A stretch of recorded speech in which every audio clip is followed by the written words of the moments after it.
डोक्याला दिसत नाही कुठं काही नाही. काय नाही डोक्याला ताण आहे जरा. काय झालं डोक्याला? काय कुठलं काम होत नाही काय नाही.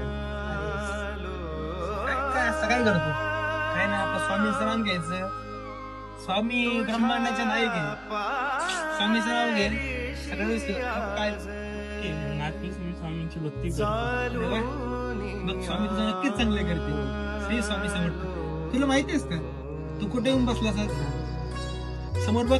स्वामी रंगीन हाऊनिया स्वामीमय झालो. स्वामी येऊ नकोस, मी तुझ्या पाठीशी. तुझ्या पायरीशी आज चालून आलो. तुझ्या पायरीशी आज चालून आलो. स्वामी रंगीन हाऊनिया